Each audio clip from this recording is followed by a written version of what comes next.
grab. Now he's on the body, and my touch is down onto his base. He gives me some structure, I feel a structure, and then I magnetically pull on that structure.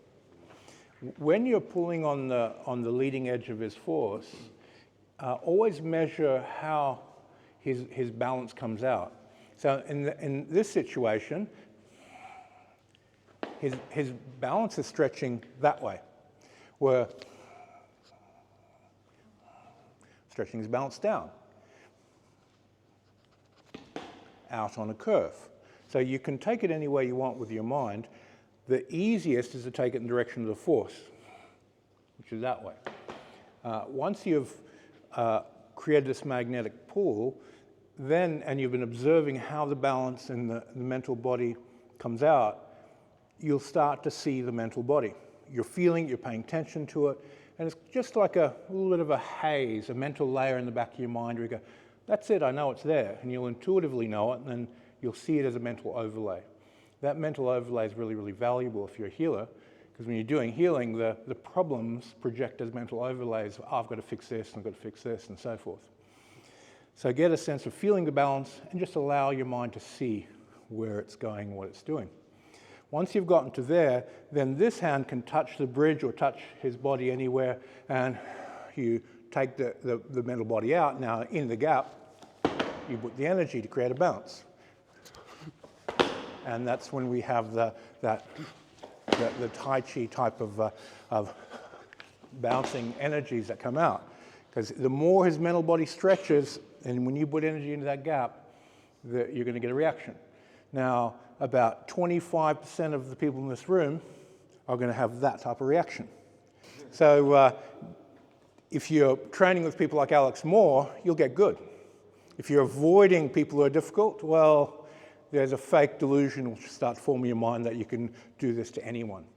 So stay very clear with where your skill is, touch as many people as you can, and get a good reality check of this is how far I can stretch it. So what I suggest, once you've got a foundation skill in this, go to an MMA school once a week, go to a wrestling gym, a judo school, anywhere where you can get your hands on people and then run this principle, test where you're at with people who have no idea what you're doing. Because as soon as you're doing this, as an example, if he touches, but he keeps the center of gravity in, and I'm doing this, I can affect him, but not very well. But if he extends his intent into me, and he's on my foot the whole time, now he's vulnerable. So he can neutralize just by staying in his core. And what does any BJJ guy do? He stays in his core. So you'll be in this environment where everyone's open and extending, and they're creating the conditions for this to work. And then you go into an environment where everyone's doing the complete opposite. You go, oh, it's not working, what's going on?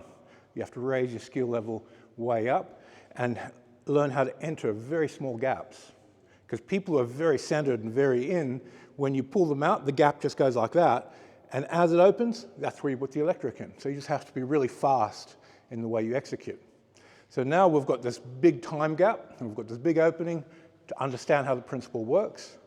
And then you have to do it with less time and smaller gap for working with the martial community. You're still going to find the same curve. There'll be people in a BJJ gym that they just float and bounce very, very easily. It's not like everyone's immune in that environment. It's just the people who are more naturally immune are going to be much more difficult because they're so centered with their bodies into one place.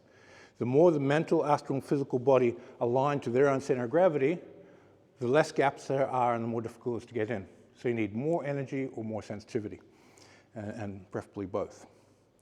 Okay, so touch your partner, open the gap, get a sense of feeling and seeing where the mental body and the balance is going, and then relax into the space with electric energy. Start very, very gently, and then pick up the rhythm using the law of rhythm and putting more energy in and doing it a bit faster as you go. All right, have fun.